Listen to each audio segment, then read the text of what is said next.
YS Jagan పరిపాలనను కేంద్ర ప్రభుత్వం ప్రశంసించింది. ఆయన హయాంలో పేదల సొంతింటి కల నెరవేర్చారని మెచ్చుకుంది. ఒకటి కాదు, రెండు కాదు, ఏకంగా 7 లక్షల ఇళ్ల నిర్మాణం పూర్తి చేసిన ఘనత జగన్ సర్కార్దేనంటూ సాక్షాత్తు పార్లమెంటే ప్రకటించింది. అసలు ఇళ్ల నిర్మాణంలో వైఎస్ జగన్ ప్రభుత్వం ఏం చేసింది, ఎలా చరిత్ర సృష్టించింది? సొంత ఇల్లు అనేది కొన్ని కోట్ల మందికి ఒక కల. అది నెరవేర్చుకోవటానికి వారు పడే తాపత్రయం అంతా ఇంతా కాదు. రెక్కలు ముక్కలు చేసుకుని కష్టపడి సంపాదించిన సొమ్ము రోజు గడవటానికే తప్ప ఇల్లు కట్టుకోవడానికి కుదరని కుటుంబాలు ఎన్నో. అలాంటి వారందరికీ వైఎస్ జగన్ పాలనలో సొంతింటి భరోసా దొరికిందని, రికార్డు స్థాయిలో ఇళ్ల నిర్మాణం చేశారని కేంద్ర ప్రభుత్వం మెచ్చుకుంది. పార్లమెంటే ఈ విషయాన్ని అధికారికంగా ప్రకటించింది. జగన్ పాలనలో 17,000కు పైగా కాలనీలు ఏర్పాటు చేశారు. అవి కాలనీలు కాదు, ఏకంగా ఊర్లుగా మారిపోయాయి. నిజానికి ఆంధ్రప్రదేశ్ చరిత్రలోనే కాదు, ఆ మాటకొస్తే దేశవ్యాప్తంగా ఏ రాష్ట్రంలోనూ ఈ స్థాయిలో ఇళ్లను కాదు, ఏకంగా ఊర్లను నిర్మించిన మహత్తర కార్యక్రమం జరగలేదు. కేవలం వైఎస్ జగన్ హయాంలోనే ఈ చారిత్రక కార్యక్రమం కొనసాగింది. 2019 నుంచి 2024 మధ్యలో జగన్ పాలనలో మొత్తం 31 లక్షల మందికి ఇళ్ల పట్టాలు ఇచ్చారు.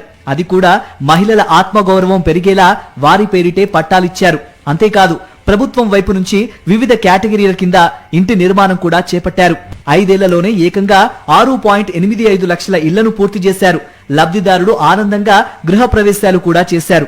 ఇప్పుడు ఆ ఇళ్లలో ప్రశాంతంగా జీవిస్తున్నారు. ఇదే విషయాన్ని కేంద్ర ప్రభుత్వం పార్లమెంటు సాక్షిగా ప్రకటించింది. ఎంపీ వైఎస్ అవినాష్ రెడ్డి అడిగిన ప్రశ్నకు కేంద్ర గృహ నిర్మాణ పట్టణాభివృద్ధి శాఖ సహాయ మంత్రి టోకాన్ సాహు లిఖితపూర్వకంగా సమాధానమిచ్చారు. జగన్ ప్రభుత్వంలో 2-3 ఏళ్ల పాటు కరోనా కష్టాలు ఉన్నప్పటికీ ఈ ఘనతను సాధించడం రికార్డ్ బ్రేక్ గానే చెప్పాలి. తొలుత ఇళ్ల నిర్మాణం కోసం భూసేకరణ అనే అతిపెద్ద సమస్యను కూడా చాలా సింపుల్ గా తీర్చారు. అనంతరం కాలనీల ఏర్పాటు, ప్లాట్లు వేసి పేదలకు పట్టాలివ్వటం, చివరికి ఇళ్ల నిర్మాణం చేపట్టడం వరకు అంతా ఒక యజ్ఞంగా వైఎస్ జగన్ పాలనలో చేశారు. జగన్ స్వయంగా పర్యవేక్షణ చేసి సమీక్ష చేశారు. కాబట్టే 6.85 లక్షల ఇళ్ల నిర్మాణాలు పూర్తి కాగలిగాయి. ఇందుకోసం 15,715.32 కోట్ల రూపాయల వ్యయం చేశారు.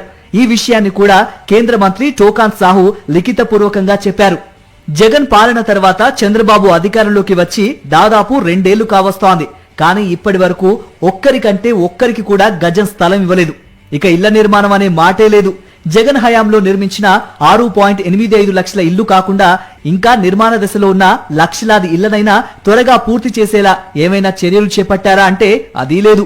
అలా చేస్తే జగన్ కు ఎక్కడ పేరు వస్తుందోనన్న భయంతో మధ్యలో ఆగిపోయిన ఇళ్లను పూర్తి చేసే పని చేపట్టలేదు చంద్రబాబు. ఇటీవల చంద్రబాబు మాట్లాడుతూ ఉగాది నాటికి 3 లక్షల ఇళ్లను పేదలకు ఇస్తామని ప్రకటించారు. అందరూ ఉగాది నాడు సొంతింట్లోకి వెళ్లవచ్చని కూడా కబుర్లు చెప్పారు.